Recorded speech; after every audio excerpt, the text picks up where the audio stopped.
Hey guys, welcome back to Keys to the Cosmos. I know I haven't been posting all that often lately. Life has been kind of busy since I got back from vacation.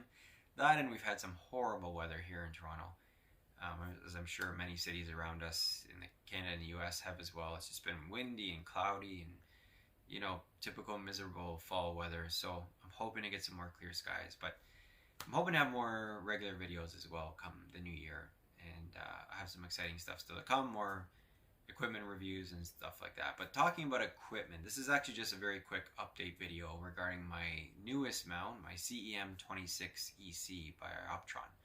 I had a couple videos on it and an overview, and I was using it and I was really enjoying it, but it started to really diminish in its performance, and I couldn't figure out why. And so basically, when I first got it, um, it was working well. I mean, the odd time I'd have some connection issues with the ASI error, but I wasn't sure if that was the ASI error.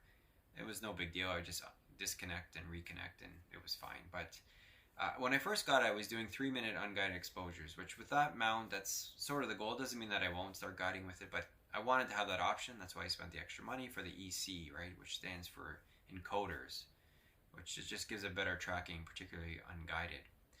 But yeah, it was working fine. It was doing 3 minutes, no problem, right out of the box. I had my Takahashi on it, and I had done a few images with it, and I was happy with the results. For 3 minute unguided, it was good. But I noticed that it started to get worse, and I'd have a couple of nights where they were starting to get elongated, and I was fiddling around with it forever, and it just wasn't solving the problem. There was no improvement. Now, I learned a lot with my CEM40 EC, my bigger Ioptron mount that I've had for a while, in particular about doing encoder calibrations, which is just, you basically hold down a button as you turn the mount on, and it goes into that mode, and it just takes about 2 minutes. And it calibrates those encoders so that they're working properly, and oftentimes will improve tracking if you're having issues. So I did that right away. I did it when I bought it, which you're supposed to do. I did it from time to time, not every single night, which you're not even supposed to, but from time to time I would do it, and at a certain point it stopped helping. Now I obviously triple checked all the usual things, balance, polar alignment, all that, and nothing was really improving it. And then one night I couldn't even get reasonable stars that I would consider, and I was getting pretty frustrated. So here's a picture of the last one I took. I don't even know if you can tell, but the stars are quite elongated and not performing up to the cost of it and what it should be, a quality mount like that. So a lesson learned from me on this one. Astrophotography is one of the one things where you can't just take your mount or whatever it is that you bought and bring it back to whoever you bought it from and say, it's not working. It doesn't work like that. They sort of, they'll help you. And, Telescope Canada, I'll just mention their name. I buy a lot from Steven, and I really like him. He's great. They did respond, but it was very slow. And basically, they were reaching out to Ioptron, but Ioptron wasn't reaching out to me. And so I wasted a lot of time. I should have just gone straight to Ioptron.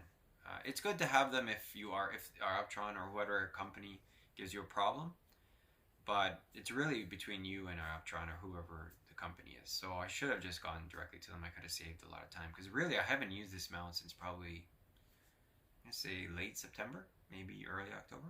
Yeah, I would say late September. So it's been a while. It's just kind of been sitting there, and that one night where I could not get it to work properly, and I basically didn't even image because it wasn't worth it. When you have elongated stars, what's the point? I just got frustrated. I said I'm going to leave it and help them deal with it. So to make a long story short, basically once I got in touch with Ioptron, what they said was, I'm welcome to send it in, and they'll do any warranty work free of charge. It's just that I have to pay for shipping, which, whatever. It's kind of annoying, but it is what it is. It wasn't that expensive because the CEM26 is quite small. And the nice thing about it, Ioptron, as expensive as their mounts are, they do send you a case, which a lot of mounts don't. So the head fits nicely in there. They don't need the tripod. All they need is the head itself.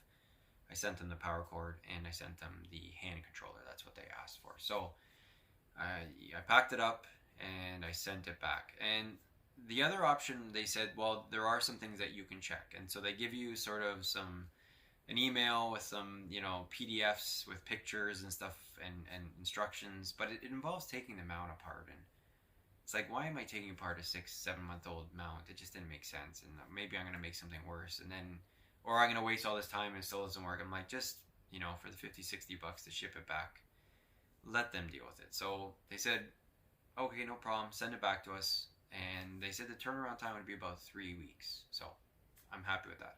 I thought for sure it'd be closer to like 2 months, especially this time of year. So hopefully that's the case. We'll see. They said just leave us a note in there. What's, briefly, what are the issues? So I just kind of explained what I just explained to you guys, and hopefully they're able to fix it. I mean, I'm sure they are, but I hope it's not one of those things where, we don't see a problem on our end, and they ship it back and I still have issues. So I said to them, just please update the firmware, have a look in and out, test all the gears, make sure it's working properly before you send it back. So hopefully that's the case. So it is what it is. It's frustrating. I mean, I have another mount, so it's not like I can't image. But the whole goal this year was to have two rigs running, late summer and fall, and that just obviously hasn't been the case. So that's a little bit disappointing, but hey, these are first world problems, right? So anyway, I hope they get it fixed. And for now, I'm just going to focus on something different. I'm actually going to do some wide field imaging. I'm going to strap a Canon lens onto probably my ASI 294. I'm not 100% sure, but one of my Astro dedicated cameras, and we're going to do some wide field. I'm actually going to shoot, I think I'm going to try and image the entire constellation of Orion. So we'll see how that goes. Lots of people do that, but I've never done it before. It's something different. I like to keep it different, keep things new and fresh, and keep your mind engaged. So we'll see how that goes. I had to buy a couple accessories, but I'll talk about that in the video. Just a couple inexpensive things from ZWO to attach it all and to make it work. So hopefully it does. But I look forward to sharing that with you guys. So that's what I'll be doing in the meantime. I was out the other night trying to image Mars. We'll see. I always say I don't celebrate until I get the data and stack it all up. So hopefully that turned out. I was having some issues as usual, but I'm hoping the data is okay. So hopefully I'll have a short video on that.